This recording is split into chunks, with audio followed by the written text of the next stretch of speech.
Hello and welcome to coverage of Pro Tour Journey into Nix.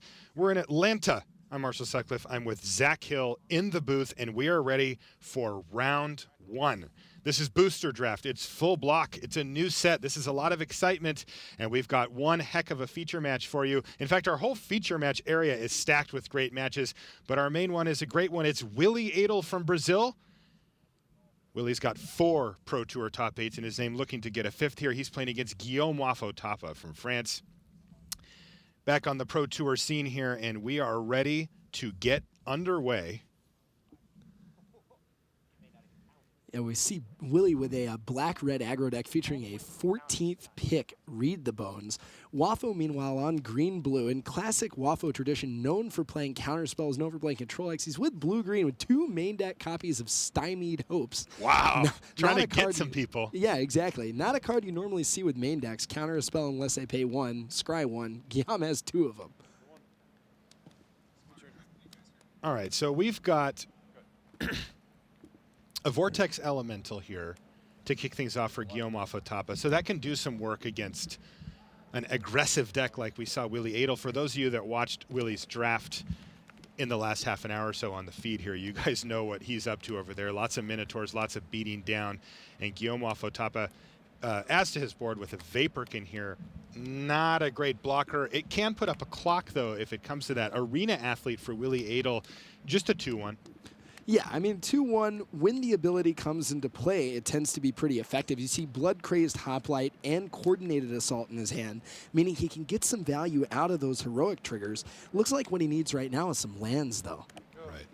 All right, so I see some nice cards in hand here for Wafo-Tapa. Let's take a look at those. He's got Nimbus Naiad, Triton Tactics, Stymied Hopes, along with a pair of Forests. Yeah, and really it looks like Wafo-Tapa might be the beatdown this game with a 1, 2, and a 3-drop Vaporkin plus Nimbus Naiad, presenting a lot of damage in the air. Willy did see his 3rd land and has a pair of 2-1s on the battlefield, however, with a mana up to cast Coordinated Assault if for some reason that becomes relevant.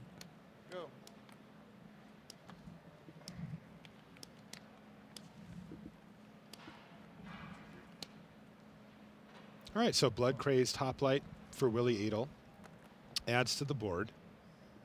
He's got 2 2-1s currently, which are, you know, that's a fragile power and toughness that can run into some pretty nasty creatures, but it doesn't look like Guillaume Wafo-Tapa really has them yet. Take a look at the cards in Willy Edel's hand: Insatiable Harpy, Kragma Warcaller, a Coordinated Assault, and a Bolt of Keranos. A really nice grip here for Willy Edel. In fact, both players have a lot of tools with which to work. Yeah, and really, even though Wafo only has 3 mana next turn, he has a lot of options. He can present a Nimbus Naiad as a 2-2 flyer. He can also hold up mana for Stymied Hopes, Triton Tactics, and activation of his Vortex Elemental. The Stymied Hopes in his hand, very powerful against Willy's hand right now. Willy, without any extra lands, basically all of the spells in his hand right now can get Stymied Hopes. Interesting. He doesn't have the opportunity to play around that. And most people don't anyway. Usually, you know, people will just play their spells into it, and then once they see it, they'll adjust from there and play around it. Well, that's one of those kind of weird effects that the quote-unquote worse something is, the less that you see it, meaning the less likely you are to play around it, meaning that it kind of paradoxically gets better. It's interesting. The less people expect it, yeah. So Willy's trying to decide what he wants to do here. His only real play here is if he wants to Bolt of Keranos, the Vortex Elemental. Yeah, I mean, I guess theoretically he could hit Vaporkin. I mean, really interesting for Willy that he drew a Mountain, giving him 4 mana, but not enough mana to cast his Insatiable Harpy, meaning he kind of unintentionally plays around Bolt of Keranos. All right, but Willy's going to take an interesting line here and play Coordinated Assault targeting both creatures, which is going to make it so that the Vortex Elemental cannot block thanks to the Arena Athlete, and it's also going to put a +1/+1 counter on the Blood-Crazed Hoplite. So that is going to get him in there for 5 damage this turn. And, you know, maybe he's going to save that Bolt of Keranos to go to the face down the line. Well, I think it's actually 7 damage because Coordinated Assault actually gives both creatures +1/+0. Taking Wafo down to 11, that means that with Bolt, yeah, Willy's lethal in just a few attacks. And what he's doing there is forcing Wafo-Tapa to keep an additional blue mana open next turn instead of being able to use that Vortex Elemental right away. In the early game, obviously it's exponentially more disruptive to have to keep that mana open each additional turn. So Willy Edel actually punishing Guillaume Wafo-Tapa for playing Stymied Hopes here in an interesting way. And right, getting in for the full 7 there, so a big hit. And then Wafo has a challenging choice right now because, again, he can keep leaving open mana for Tactics and Stymied Hopes. But if he's doing that, he's not developing his board and really walking right into Edel's 5 power on the table. You go to 10. All right, so Guillaume Wafo-Tapa deep in the tank here. He's already attacked for 2 with his Vaporkin. That was a given. And now he has to decide how he wants to proceed. Again, you know, the real decision point for Wafo is if he wants to leave up Stymied Hopes, and he decides he doesn't want to. He's going to play Nimbus Naiad as a 2/2 flyer, and he's going to pass the turn back. And that's crucial right now because now Triton Tactics, you know, normally Vaporkin, you really want to be attacking with Triton Tactics, using the untap ability to surprise ambush your opponent. Vaporkin can't do that. It can only block flying creatures. So with a 2-power creature on the board plus Tactics up, that means Wafo can potentially stop some of the bleeding here from Willy by blocking with both Naiad and Vortex Elemental and having them both survive with Triton Tactics. Now, speaking of Triton Tactics, we're probably going to see it here. There's a Bolt of Keranos targeting the Nimbus Naiad here, and Guillaume, having left Triton Tactics mana up, is going to be able to save his Nimbus Naiad, and he's also going to be able to make his Vortex Elemental 4 toughness. So 9, right? So still get to scry 1 here, though, for Willy Edel. And if Willy wants to attack into the Naiad, that does mean that he can do it while still killing it. But he'd have to attack with both creatures because if otherwise Wafo could just block with a Vortex Elemental. And given that they wouldn't untap after that attack and one of them would die, I respect just passing the turn right there. Right, so Willy does, in fact, pass the turn back to Guillaume Wafo-Tapa. He seems to have stabilized a bit. It got a little scary. I mean, when your opponent just fires off the main phase Coordinated Assault, that's got to put the fear in you a bit. But he's decided, but it looks like he has stabilized a bit here. The downside for Wafo is that he just keeps drawing land after land. That Karametra's favor not doing a whole lot right now. I mean, I think he's going to use it just to cycle. But Wafo really needs some more meat on the battlefield because at just 11 life, that Vaporkin is not going to win the race for him right now. And he is looking for meat here. He does play that on the Vaporkin, his least valuable creature. Right, able to use that as a mana accelerant if he's willing to forego 2 damage. And right now when he's playing defense, that becomes important. But a big top deck for Wafo. Yeah, right? So he draws his card off of Karametra's favor and finds Colossal Heroics, which is a new card that came out in Journey into Nyx. And if you like Savage Surge, you're going to love Colossal Heroics. Yeah, you can take a look at it there. It's basically Savage Surge with Strive. You get to, say for it costs 2 and a green instead of 1 and a green for the initial one, but you know, for 5 mana, you can untap 2 creatures, give them both +2/+2. It can be huge in the middle of combat. You can do it when you're attacking. You can do it after you've attacked when your opponent's attacking you. It's flexible, and yeah, once you get up to 5 mana with Colossal Heroics, it's really a beating. But Guillaume is going to attack actually for 4 mana in the air here, and he's left up enough mana for 1 Colossal Heroics or his Stymied Hopes plus his Vortex Elemental if he wants as well. Willy Edel's going to attack with both of his creatures. He's resigned himself to letting one of them get vortexed away here, it seems. Right. And Guillaume, in fact, is going to send the Blood-Crazed Hoplite into the Vortex. Both of those get put on top of their owner's library, and then their owner has to shuffle the library. So effectively removing it. Interestingly, we might see a second main phase Kragma Warcaller here. Willy not wanting to run it into the Vortex Elemental, but it looks like he actually does have a second black for Insatiable Harpy instead. Yeah, so he plays Insatiable Harp, he passes the turn back, and Willy has found his way out of that mana crunch that we found. In fact, maybe too well. He's up to 6 mana now after getting halted at 3. So it looks like the Stymied Hopes is getting worse and worse. It does have Scry 1, so he can always fire it off on something just to get a Scry, but the chances that it counters something really important are getting pretty low at this point. Willy Edel down to 12 life here. And is that raised by wolves? That is raised by wolves, and that is a Wow. big raised by wolves right here. Almost single-handedly stabilizing the battlefield, able to either hold that Naiad back as a blocker for the Insatiable Harpy or get on the offensive Edel all the way down to 12 right now. That's just 3 attacks in the air. 2 attacks if the Vaporkin gets committed. He can 2-turn clock him and have 2 2/2s on the ground here to prevent anything terrible from happening as well. He can also just attack with this and then try to kill him next turn with his Colossal Heroics. A lot of options here. And Guillaume Wafo-Tapa feels fine about casting that. Normally you'd think he'd be worried that since Willy Edel has 2 mountains up that he could Lightning Strike it or, Magma Jet it or something. But since his Karametra's Favor resolved before, he's pretty sure that Willy Edel is out of removal spells and feels pretty comfortable running the big 5-mana aura out there.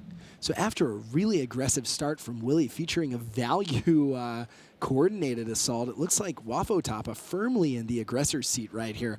I mean, Raised by Wolves, just one of the most powerful uncommons in the entire format. Yeah. Interestingly, Wafo does have Stymied Hopes up. Oh, right, because of the Karametra's Favor. That's right. And you see, him not attacking probably explicitly to leave open Stymied Hopes. Mm-hmm. Here's Kragma Warcaller. And he can actually go for Stymied Hopes here, right? That leaves him with 4, 5, 6, 7, 8, 9, 10. If he went for it to tap out Willy, he can kill him on the next turn, though. He probably should be able to through 1 red mountain, 1 red mana. Anyway. Right, 1 red mana, really only representing Magma Spray, which is something that could happen in response to the heroics. I really do like casting Stymied Hopes there just to tap your opponent out, because your plan is definitely just untap, attack with Naiad, attack with Vaporkin, cast Colossal Heroics. Right, Colossal Heroics with Strive. You are going to have to do some blocking, meaning you're shrinking your Nimbus Naiad just to be able to stay alive here. You've got to respect the threat of Titan strength. That's right. He is currently on track to take 6 here with no blocks. Now, this does get a little interesting. He's got to decide how he wants to block with the Wolves. He can double block, but then that shrinks his Nimbus Naiad down. Right, and if he shrinks his Nimbus Naiad down back to a 2 again, that's 2/4 from Vaporkin. He can still kill him with Colossal Heroics, but that just leaves him wide open to Magma Spray.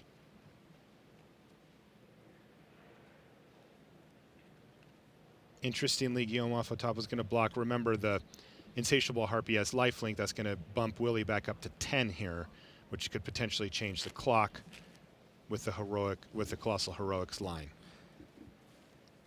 Wow, and we saw Vaporkin hit the bin there.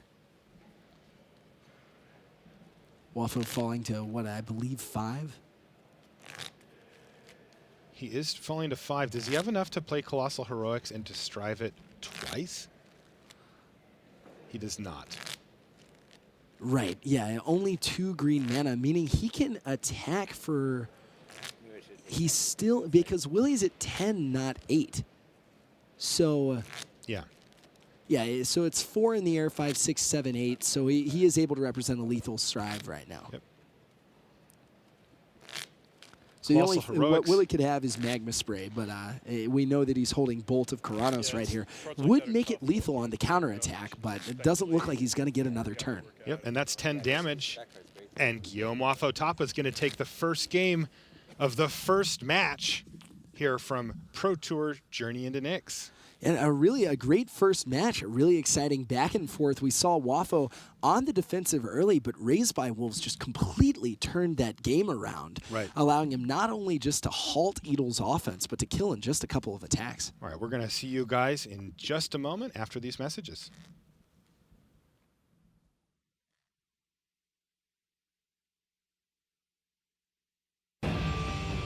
Ultra Pro is the place to go for all your Magic accessories. With card sleeves, deck boxes, playmats, and portfolios showing off the best Magic art, Ultra Pro is the standard in safe storage.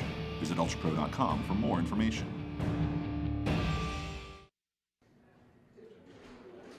We are back in the feature match area here in Atlanta, Georgia.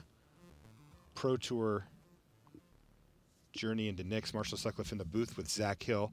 Take a look at our feature match area. It is jam-packed with talent here. Look at that, Martin Yuza versus Ben Stark in the feature match area.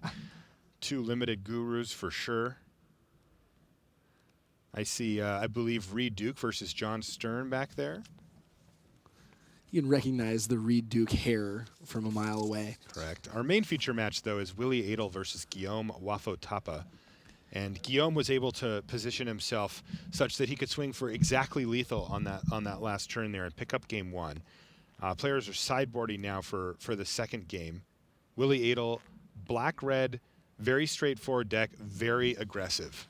Yeah, an extremely aggressive black-red deck featuring two Kragma Warcaller, almost really leaning into the Minotaur sub-theme, which sometimes isn't where you want to be in red-black just because some of the Minotaurs are later picks. But when you have two Warcallers, that's a lot of damage. Yeah, and, you know, Willy committed very early to this strategy. I mean, the earliest possible, he opened up a pack with a lot of good options and went down the Minotaur route right away.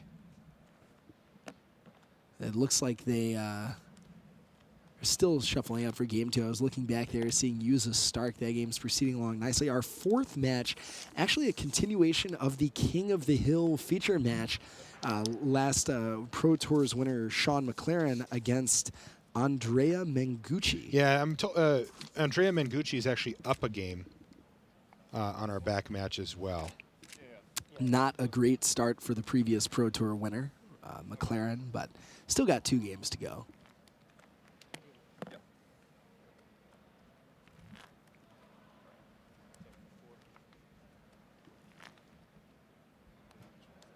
I'm trying to catch a glimpse of what, if any, sideboarding has happened on Willy's side and Guillaume's side, but can't quite make it out. It's always challenging to figure out limited sideboarding. I think it's a really underappreciated element of limited gameplay. Sometimes you can change your deck up by as many as like 4 or 5 cards depending on the matchup.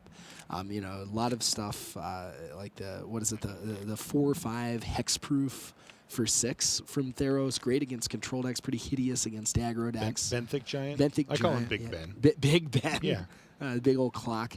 Yeah, I mean, there's just a lot of cards like that in this limited environment that are just extremely matchup dependent, but very powerful under the right circumstances.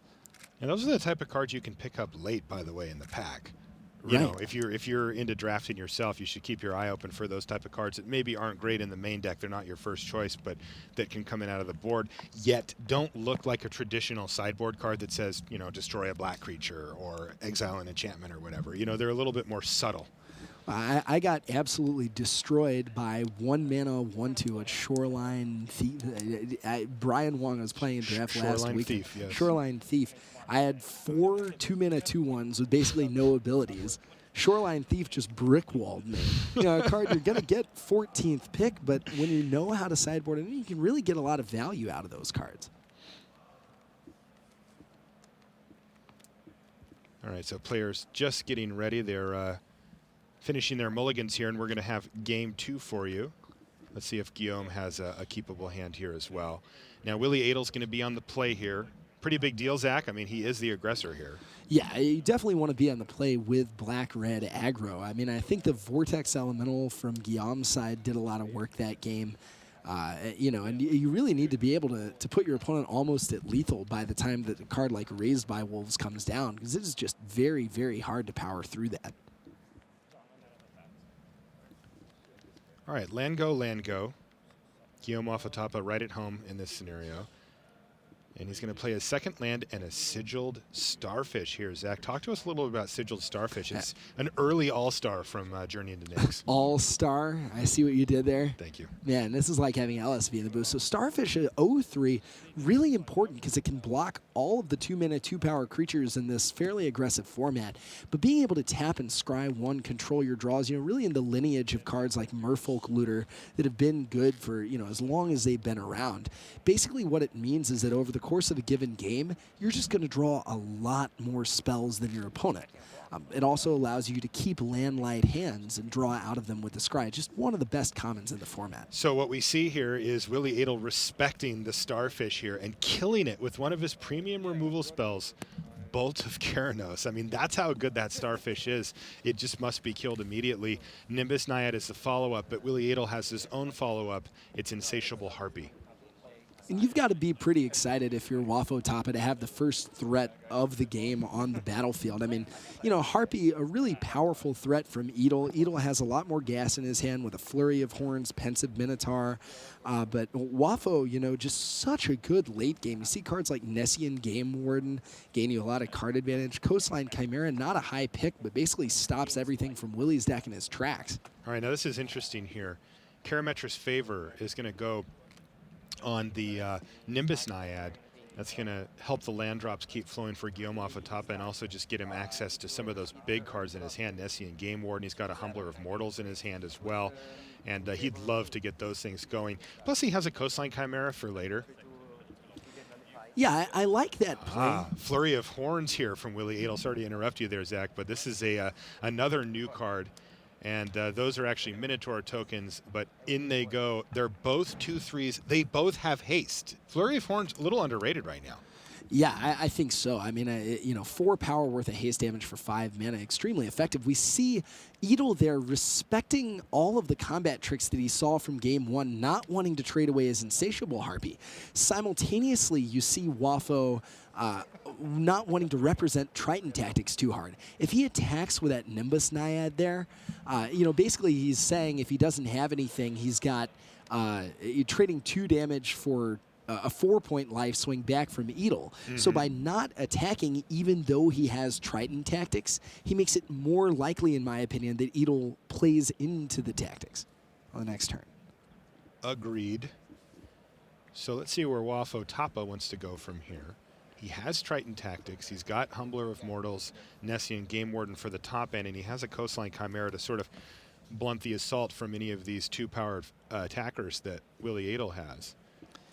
I think if you're Wafo-Tapa, you want to get that Game Warden on the battlefield. You need to have a way to you know, be able to stop those 2/3s without having to blow a combat trick on it. Now, the downside of that is that you would have to tap your Naiad, but fortunately, you have Triton tactics in your hand and an additional blue mana, meaning that you can still untap the Naiad and block Insatiable Harpy if you need to. Okay, so here's Nessian Game Warden. It's not very great here, though, because he only gets to look at one card. He only has a force, but it looks like he hit. I didn't see what the card was, but it does look like he hit. Sometimes you just have to get there. Let's see what he got. Is it a Warwing Siren, a Cloak Siren? I think it's a Cloak Siren. Cloak Siren. All right, there it is, a Cloak Siren. Yeah, it shows up on our cards in hand viewer as well. So not too bad. One shot at it and just picks it up. Here's a Scourge Mark now for the Insatiable Harpy. Willy Edel draws a card off of that. Scourge Mark actually quite relevant. Not only does it gain him an additional life on the attack, it means that with Fall of the Hammer, not only does he get to deal 3 damage instead of 2, but that would gain him 3 additional life as well. So the Insatiable Harpy doing some work right now. And now he's able to threaten the Nimbus Naiad in response to a Triton tactics, if that needs to happen as well. And he has the mana and the tools to do that, and Guillaume Wafo-Tapa has to be aware that Willy is very aware of Triton tactics. Remember, Willy played around it earlier pretty blatantly. And so, you know, Guillaume says, well, if he knows I have Triton tactics, what is he up to here? Also, I mean, just look at the 2 Minotaurs are just plowing into the Nessian Game Warden here as well. So there's a lot going on. If he were to go for the Triton tactics here, all right, he's just going to say, sure, I'll just block you. Yeah, attacking with the 2/3s was very, very aggressive right here. I mean, if you just attack with Insatiable Harpy, you're winning the race. You still kind of make your opponent show you something, and you don't just run one of the 2/3s into the Game Warden. I guess your plan could be to follow up with Fall of the Hammer on the Game Warden. Correct. But I mean, that's opting into a 2-for-1. and still potentially allowing you to get blown out with tactics. Although, interestingly, Wafo doesn't take the bait. He's known for his patience in Magic. He's one of the most patient players, and he had 2 opportunities to use Triton tactics there and declined both of them. So, he's clearly got a plan in mind for what he wants to do with that card, and this is where, the high-level Magic really starts to come out. That's certainly more discipline than I frequently have. I'll Right. tell you that, but I mean, it's paying off. Keeping that Nimbus Naiad alive, huge priority for Wafo, and we see why as he has Humbler Immortals in his hand as well as Raised by Wolves, really needs that second green. And, if Edel had another removal spell in response to tactics or something to be able to get rid of the Naiad, Wafo wouldn't really be able to unload his hand. So Yeah. There's other issues here, too, right, is that Triton tactics can protect against the red removal spells, like the Fall of the Hammer Right. that we saw. But if Willy Edel just goes for a Spiteful Blow or a Sip of Hemlock or something, tactics isn't going Right. to do anything there. So he does have to be careful not to wait too long and have it lose its value. So Guillaume, a little bit crimped on green mana. He's got 2 green sources technically, though one of them is also his best blocker. I'm sure he'd like to get that Humbler of Mortals on the ground that can block the Minotaur and start applying pressure back to Willy. Guillaume's at 11. Not a high life total, not a low life total either, though. He's not, super threatened at the moment. So he's got a little bit of wiggle room and just kind of he needs to decide how he wants to proceed with this game. yeah, I really like. He's clearly taking on whether he can afford to raise by Wolves here. Either that, or he's trying to bluff that he doesn't have tactics by thinking about it a lot, trying to convince Willy that he's like, oh, are you going to respond with a removal spell? Which could be some of what we see going on here. But now he's got a 4-power flyer in the air once it gets untapped with tactics or just the next turn. 2 power on 2 2/2s on the ground, so he's able to double block the 2/3 if he wants to. Raised by Wolves, again, just really defining the tone and pace of this match. It is a huge spell and a game swinger for sure.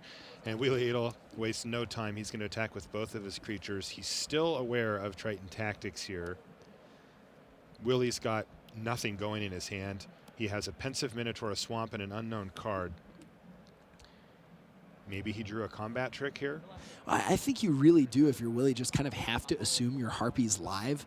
Because, I mean, without very much to follow up with, I mean, that's what your game plan is. So, if your opponent can deal with it, okay. But the longer you wait, the longer you give them opportunity to deal with it. All right, so here's Triton tactics to untap Nimbus Naiad and also give the toughness boost. It's Arena Athlete, by the way, that Willy drew. I mean, Wafo's patience definitely paying off. Able to lock down the 2/3, set up a big attack next turn, kill the 3/2 Insatiable Harpy, the lifelink, really the only thing that keeping Willy in this game right now. Very powerful Triton Yeah, tactics. that's a from huge Guillaume. play for Guillaume Wafo-Tapa. And his follow-up play is, I mean, I don't know if miserable is the right word, but I mean, that's half. The Pensive Minotaur is non-haste and half of his Flurry of Horns. I mean, it's just not an exciting follow-up for Willy. So he's in a really tough spot now. The good news for him is that he's at 29 life. So he is going to get a little bit of time here to try to draw some of his more powerful spells, but it really feels like Guillaume Wafo-Tapa is firmly in the driver's seat here. Oh, man, and a big second forest for Guillaume, letting him attack with Nimbus Naiad as opposed to having to use it for green mana. That is 4 more flying damage in the air and a huge blocker from Guillaume's side. Edel needs something, back-to-back War Collars plus a way to target Arena Athlete. I mean, he does have that in his deck, but Edel needs a lot of draw steps to get back in this game. More offense could potentially hit the board here for Guillaume Wafo-Tapa. He has a Vaporkin, a Cloaked Siren, which both beat down in the air quite effectively and can reduce this clock on Willy Edel by a significant amount of turns. He's also got a Coastline Chimera that he can use to block potentially the Arena Athlete or anything, really. Yeah, I mean, I think the key to this game really goes back to that turn 2 Sigiled Starfish. Presenting blockers and a really powerful card meant that Edel had to spend his third turn getting it off the battlefield, and without any sort of meaningful pressure until turn 4, we see the superior late game of Wafo's deck. I mean, with 6 drops, with Raised by Wolves, lots of flying creatures, the ability to stabilize. I mean, really taking over. When you're not under pressure and your opponent has 3 mana 2/3s with no abilities, 2 mana 2/1s when you have so many blockers that the ability doesn't matter, I mean, you're able to just flood the board. There's not a convincing way for Edel to get back in this game. And that was the turn pass of somebody who just thought to himself, you know, there's not a convincing way for me to get back in this game. As he ships the turn back sort of sullenly to Guillaume Wafo-Tapa, who examines the island that he drew. It is his favorite card, I think. It is one of the best cards in Magic, Basic Island, but Fall of the Hammer, one of the best cards in the entire format. I mean, a premier red removal spell for Edel, but it's just not enough to get him back facing down this many power worth of attackers. Additionally, he's just got a big problem here. You know, his 3 attackers are only 2 power. Yeah, exactly. You know, his Fall of the Hammer doesn't really kill anything of relevance. There is one card, he doesn't know it yet. It's Cloak Siren that he can kill with it, but that's just not going to get the job done. Humbler of Mortals enters the red zone now as well, along with Vaporkin and the 4/4 Nimbus Naiad. Willy says, sure, take it all. Yeah, taking a look at Humbler So of 11 Mortals. damage.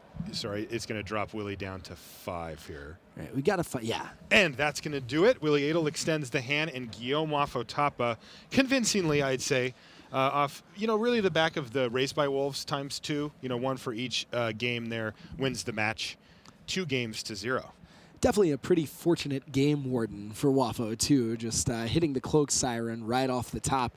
Ended up not mattering that much, but what did matter is that got him 1 card closer to Raised by Wolves that completely dictated the pace of that entire game and really that entire match. Right. Double green mana came a turn later, and that was it. Welcome back to the booth, guys. Marshall Sutcliffe here. I've got Zach Hill with me. We're watching some Limited. We're at the Pro Tour. We're in Atlanta. And we're excited to bring you all the Magic action throughout the course of the weekend. We've got Friday, Saturday, and then Sunday, the big day, the top 8. We've got multiple drafts to bring you. We've already brought you one earlier today. Tomorrow there's going to be another one. And, of course, we're going to be playing Block Constructed for the better part of the weekend as well. Well, we actually, I think, brought 2 drafts for the first time ever. Really awesome being able to go to one, go to the second, see both of them, how they pan out over the feature match area. I mean, I'm just sitting here backstage watching drafts in between rounds. But I think, you know, for all the talk, you know, we were saying, okay, the format's slowed down. Things are going to chill out just a little bit. I mean, we just watched 2 games of Magic, and the entire feature match area is done. Yes. I mean, they're done playing. These are not slow games of Magic, at least as it looks by round 1 of Pro Tour Journey into next. That's right. All right, so we're ready to head back over to the news desk where Rich Hagen awaits. When we come back over here, though, we're going to have round 2. So don't go anywhere. We'll see you guys in a little bit. Okay, we're good. Hello, everyone. Welcome back to the news desk. Rich Hagen sitting here with the Pro Tour historian, Brian David Marshall. Information coming in every which way. iPad, earpiece, people waving at us through the glass. It's like, I gotta do a semaphore back there. okay. Also, if you are not yet part of the Twitter conversation, please come join us. Hashtag PTJOU.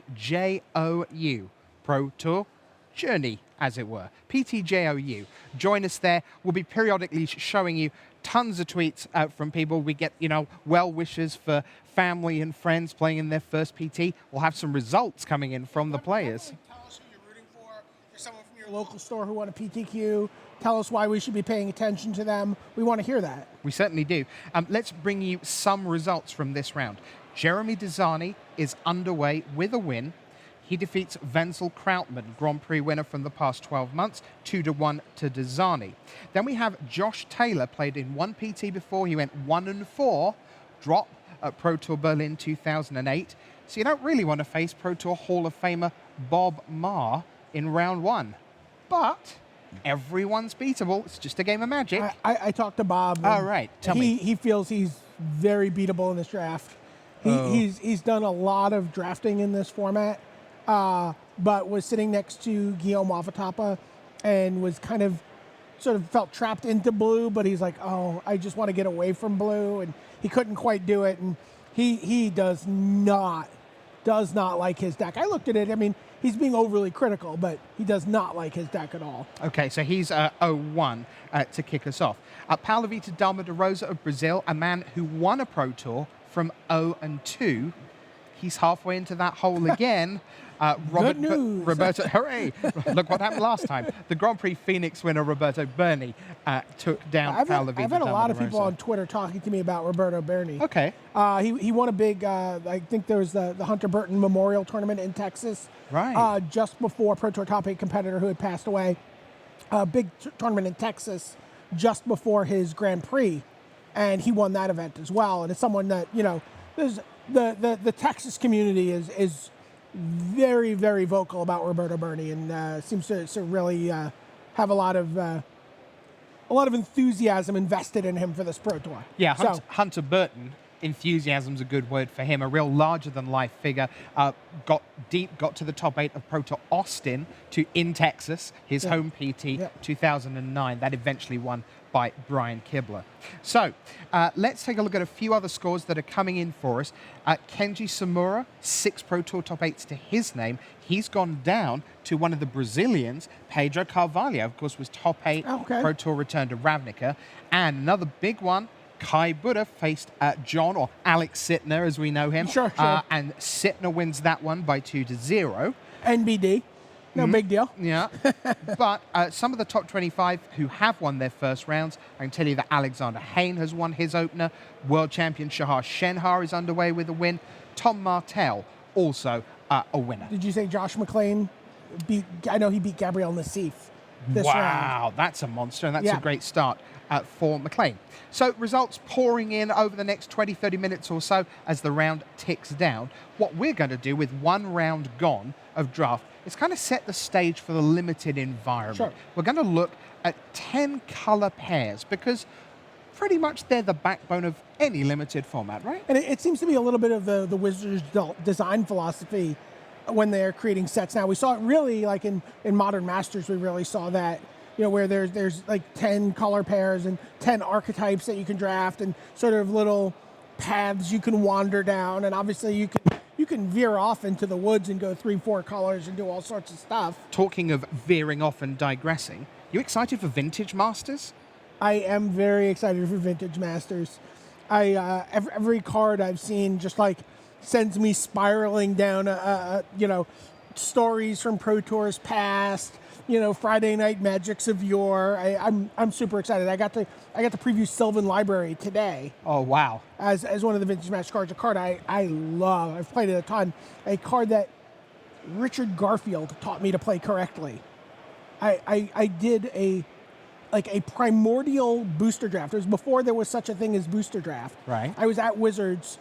We were visiting, talking about running tournaments in New York and doing all this stuff. And they're like, oh, we'd like you to test this new format with us. It's called Booster Draft. Booster Draft, he said innocently. What's that? 20 years of depravity later. Yes, exactly. Garfield, I had a Sylvan Library and I was playing against Garfield and he was just like, at the end of it, he was just like, if you just paid 8 life and drawn some extra cards, you would have beaten me. And I'm like, pay 8 life to draw 2 cards? What? Who would do that? And that also changed my life forever. I was joking with Randy. I've paid more life to Sylvan Library in my Magic career than I have to Necropotence. Yeah, you see, I like to pay 1 life for my cards. Yeah. In all honesty, and in clumps. Yeah, I'm a contrarian. That is certainly true. All right, so 10 color pairs. Marshall Sutcliffe's article on Vintage Masters walks you through the 10 color archetypes. Right, and so you see that design philosophy is what you're saying. So, there's certain things you can do in each pair of colors that will make sense. Yes. The table will not always cooperate with you. No, and Brian David Marshall may not always cooperate with you. This is true. So here we are. Here's our first color pair. It's black-red, and it's Tribal Minotaurs. So you see the top commons and top uncommons there. Sure, and this is the deck we just watched Willy Edel draft. It was clearly something he had a real sense for. New cards that Forgeborn Oreads and Mogus's Warhound are 2 of the cards that have really made a difference here. Mogus's Warhound is really quite good. 2/2 for 2, or it's a +2/+2. Yes, your creature must attack each turn if able. Someone compared it last night to Griffin Guide. It's like, okay, here's my creature that's enhanced. Oh, you've dealt with it? Great, I've got a 2/2. It's like a clipped Griffin Guide, no Sure. flying. And if we're going to do comparisons, Yeah. Forgeborn Oreads, Yes. the sort of Flame Tongue Kavu-ish. Yes, ish. it's like a lot of tiny little Flame Tongue Kavus in your deck. One. Constellation's a lot of fun. Is it good? Is it powerful? It is. I mean, you really need to do a little work. I mean, like I've had a black-white Constellation deck with like 16 auras or 16 enchantments. That deck was quite good. Yeah, Okay. that one was good. All right. How highly do you rate Black-Red Minotaurs as a strategy?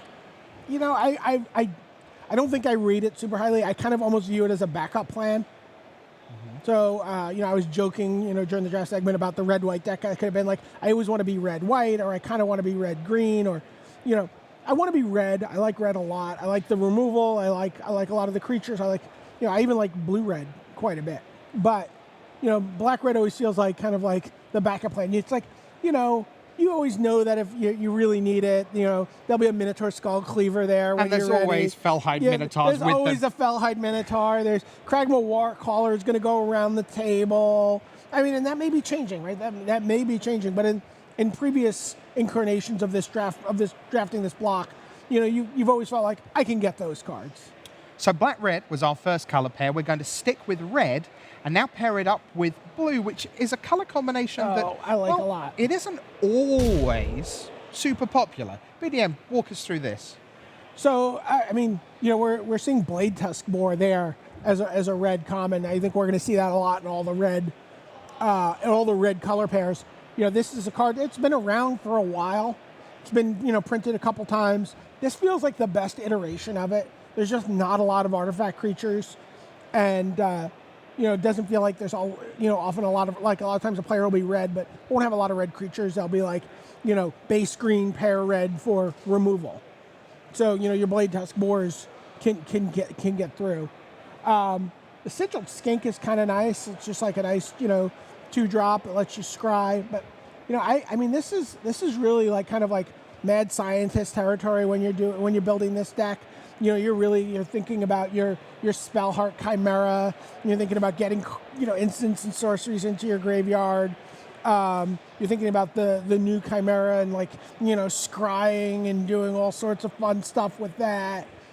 Really you're thinking about flying removal when you're blue-red. To me. Fair enough. One card I'm surprised not to see on that common list. Sure. It begins with Sigiled, and it begins with an S, but it's not Skink. Right. It's Starfish.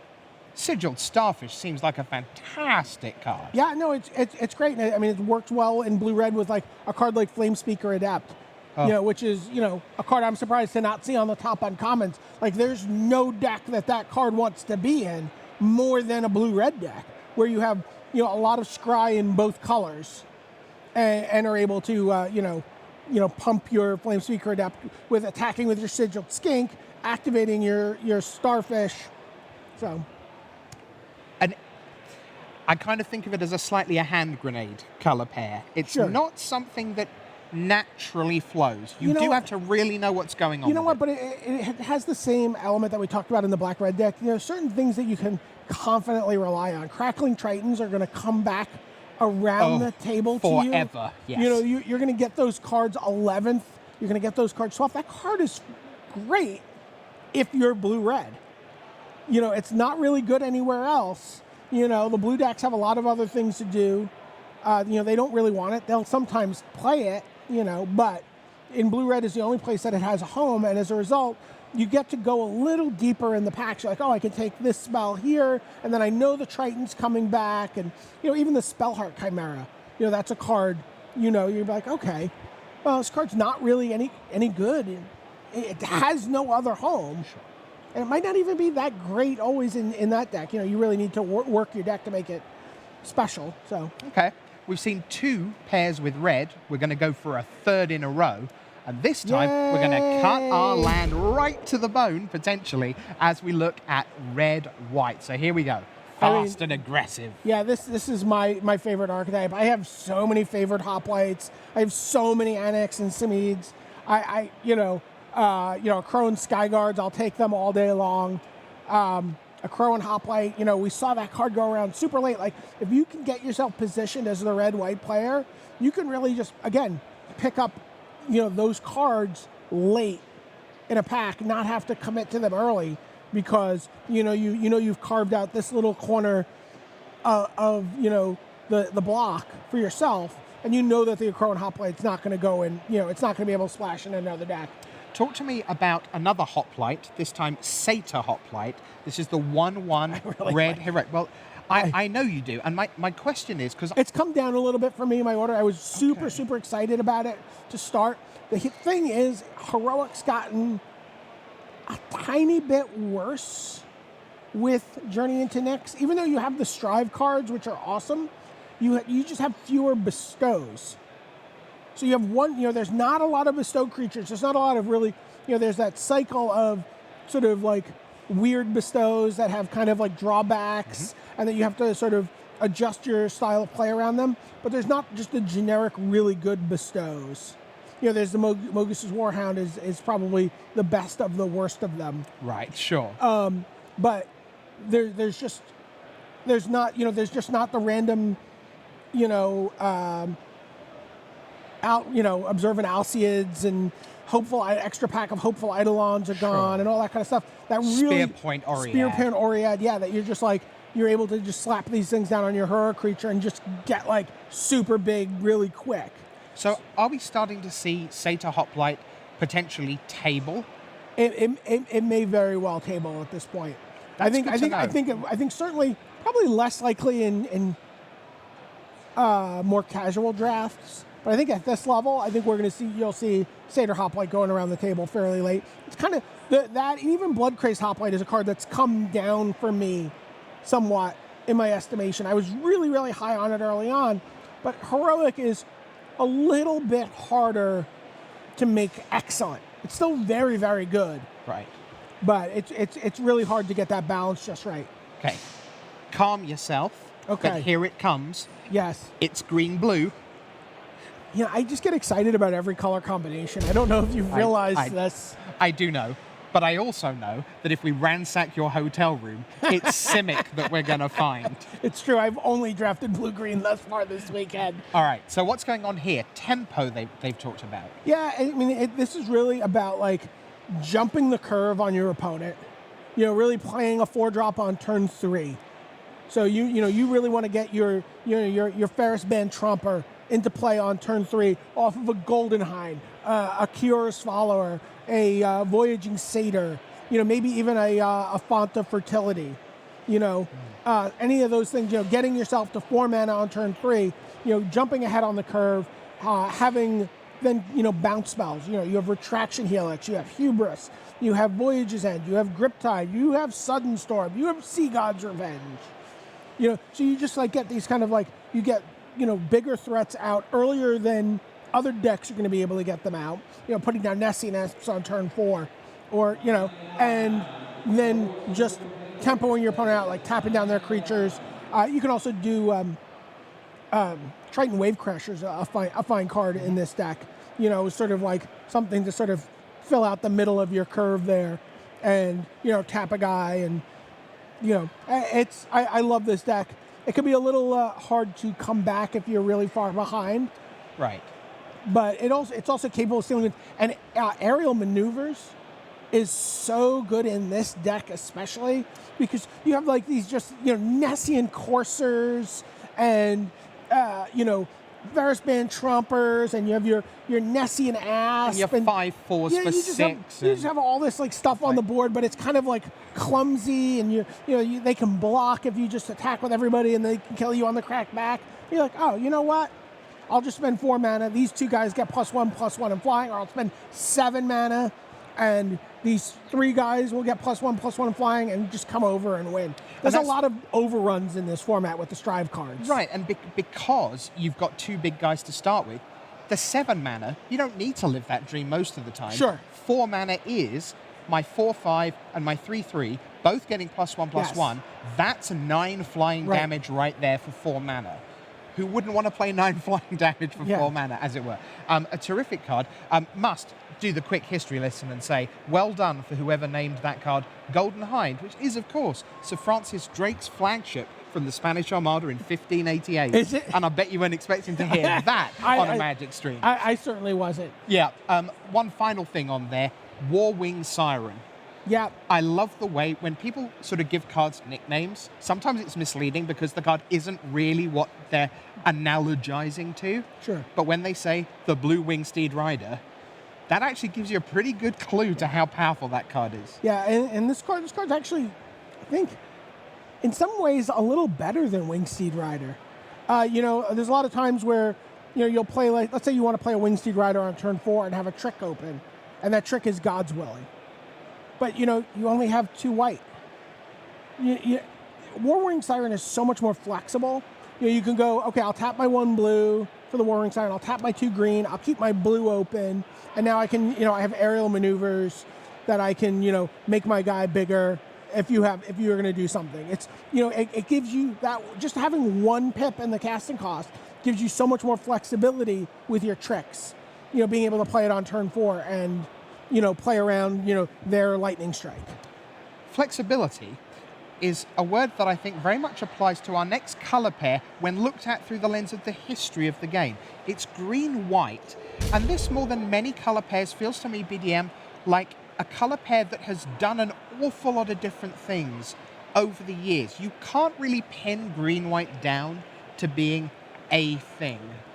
So what is green-white this time around? I mean, green-white always feels like a little toolboxy, and to me historically, right? It feels like cheap white creatures and green mana acceleration and creatures that have weird abilities, like, oh, your creatures come into play tapped, or it's all this kind of stuff, and then combat tricks. Yes. Right. The combat tricks have been there forever. Yes. But it's noticeable that you can play green-white that is super aggressive because you're prioritizing your Swordwise Centaurs and your 3/3s for 3 at the back end of a curve, and then you go reap what is sown. We've got on the screen there. I was like, well, here we are. I'll make all my guys big, kill you. And then there's your, like you say, playing Golden Hind and ramping towards your sort of 5 drops on 4 and your 6 drops on 5. I'm sensing a softness in your heart for green-white, Richard Hagon. Are you a green-white player? I never pegged you as green-white. No, I'm not. Are you sure? Are you sure? Might have played it once or twice. Crow and Mastiff's a card that was on the top of that comments list and really kind of surprised me. It feels, at first blush when the card image gallery was posted, and you're like, yeah, 4 mana for a tapper. That's no master decoy. It's no man. I opened up a pack the other day, by the way, with 14 of Crow and Mastiffs in it. It was a dog pack. It's the opposite of a god pack. Oh, thanks for explaining. He didn't warn me. He didn't warn me. Thank you. Thank you very much. The thing is, with a Crow and Mastiff, dragging us back to strategy for a moment, if you don't mind. Tiniest bit. You talked about Bestow a couple of minutes ago, and you're saying there's a little less of that, which is obviously true. Sure. Does that, again, kind of drop the value of a tapper? Because really, a Crow and Mastiff, if you want to play a 4-mana tapper, what you're basically saying is, I would like to not get beaten by your 10/8 flying, lifelink, trampler, Voltron. Yes and no. I mean, that's still, it's not like that's gone away. No, right. It's not like, I mean, those are still out there. And in fact, there's less risk of your opponent, with fewer bestow creatures, spreading their bestows out and making a bunch of like little mini Voltrons. If they're going to have, 2 things on a creature, they may not have a lot left. So you can tie up their best creature with the Mastiff. Okay, so that's green white. We're going to come back to the desk now. By the way, Banishing Light, is just worth noting. Is just like really just one of the such a good uncommon, and really one of the reasons you want to be white in this draft format. We're going to come back to the desk because we've got lots of housekeeping to bring you. You'll see much more on the draft archetypes later in the weekend. Marshall will be here tomorrow lunchtime to bring us much more on the draft archetypes. So if you haven't seen your favorite, it's coming. But let me tell you the story of Josh Haller, who we mentioned from New Zealand, playing in his first Premier event, not just first PT, never played a GP, got paired against a Grand Prix champion and two-time Grand Prix top 8 man, Christian Calcano of the United States. It was one of the last matches of the round to come in, and Josh Haller has a 100% Premier event match win record by beating Christian Watch out, Calcano. Jeremy Desani. A full 23% better than Desani. I think that's why we avoid anecdotal stats most of the time. Other big matches to tell you about. You can see there on the board. Here's our feature pod 1. The results are in. Roberto Berni is a winner over Paulavita Dama de Rosa. Josh Haller, we've just told you about. Luis Scott Vargas is a winner. He defeated Ryan Miller in round 1. And Josh Utter-Leighton, also a winner. So 2-1 for the 3 fireballers on that. Christian Calcano, now on TCG Player, you've just heard about. And then Chansey Zhang, he was up against Josh Utter-Leighton. That's why he lost that one. So let's take you to our other feature pod. This is Draft Pod 4, and we've already seen Jeremy Desani drafting in this one, and we've seen Willy Edel draft at the wall with BDM and Randy. Let's see how they panned out. So Jeremy Desani, 2-1 over Wenzel Krautmann from the Madness Neon team from Germany. Alex Gilladin of the Russian Federation, he won his match against Stephen Dickman, PTQ winner. Then you saw Guillaume Wafo-Tapa take down Willy Edel in a pretty handy fashion. And that leaves Josh Taylor with his 1 Pro Tour from Berlin 2008. He went up against Bob Marr, and as you said, BDM, Bob Marr not super He was super happy. salty about his deck. He was not happy with how it turned out. Totally, blamed himself, but not, felt like he would be very lucky to come out of this pod with a 1-2. How horrific is 1 and 2 coming out of a draft at a 16-round Pro Tour? I mean, it's pretty brutal. It means you only have 2 losses to give in the first 5 rounds of Constructed to make day 2. But if you have any hope of getting deep into day 2, you really only have 1 loss to give. That means you have to go 4-1 in that first round, the first pot of Constructed. If you want to be in any kind of shooting distance of being there, and then you have to just do a lot of winning on day 2. You'd really rather kind of forestall your losses as long as possible. And 4 being the key number. Yeah, and the other thing is a lot of these players, they build their decks for Constructed. There's a different caliber of deck, I believe, that you will see at 3-0 in Constructed that you might see at 1-2 or 0-3 in Constructed. Because the best players in general are going to bubble to the top of draft, and you can make some, you want to play against the most tuned metagame, if you will. In other words, I've built my deck. I'm on a Channel Fireball team. I've tested against Channel Fireball players. We've made some decisions about what kind of decks will be out there. I want to play against another player who has that same experience level and that same kind of assumptions about the metagame. I don't want to play against something that I have no idea about, or a strategy that we've decided that aggro is no good, and suddenly you're playing against aggro decks in the 1-2 bracket.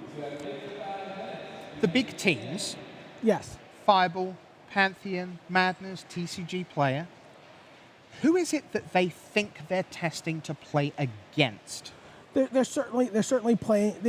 What they're doing is they're looking for a lot of times you'll see players they want to build a deck that can survive in the wild of day 1, and play against anything, and then against and have some strategy on day 2, where you can play against where they really kind of assume once we get to day 2 it'll just be us super teams.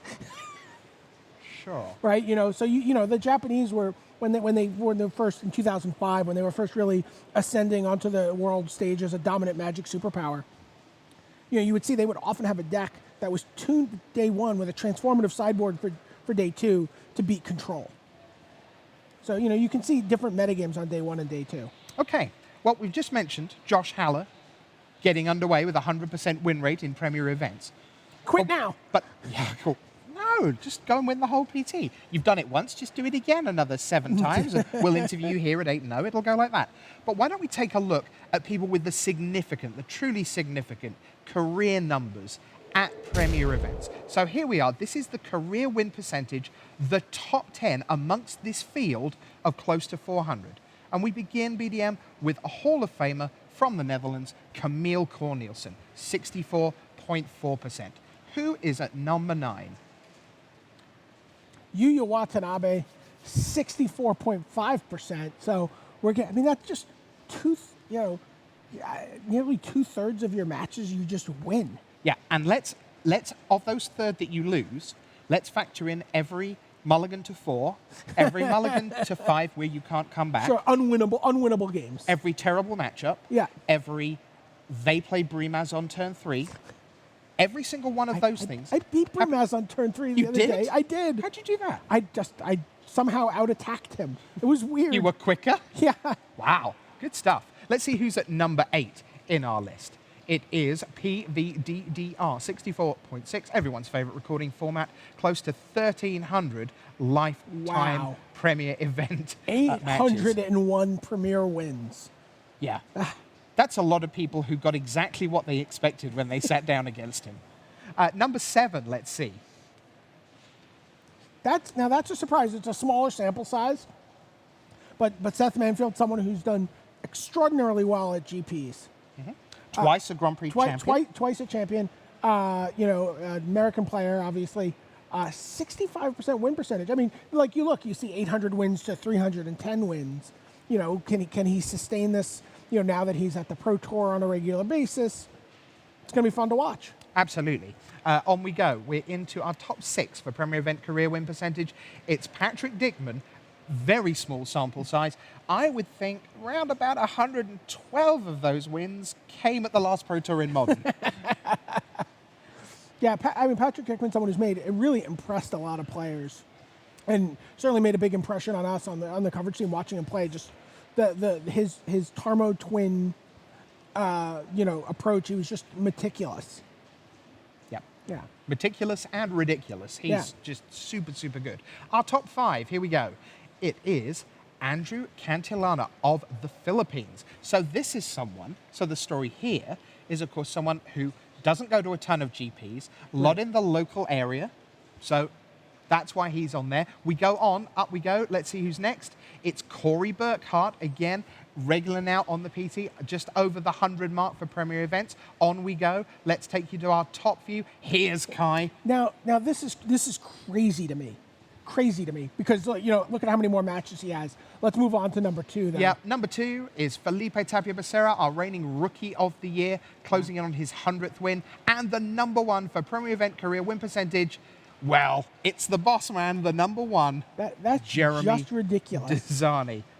That Okay. is just ridiculous. Great news. Players are ready for round 2. We can offer you Brian Braun Duin of the United States against a former world champion in Junior Ienaga of Japan. We can give you Trey Van Cleave of the United States against Andrea Mengucci of Italy. That is the King of the Hill match because Andrea Mengucci stayed in, beating Sean McLaren in round 1. Then we have Pierre Dajon, runner-up from Pro Tour Theros, against Galdenis Vidigiris, another Pro Tour runner-up. But we begin with the Battle of the Fs. It is Ivan Flock of the Slovak Republic against John Finkel of the United States. It's time for round 2 of Pro Tour Journey into Nix.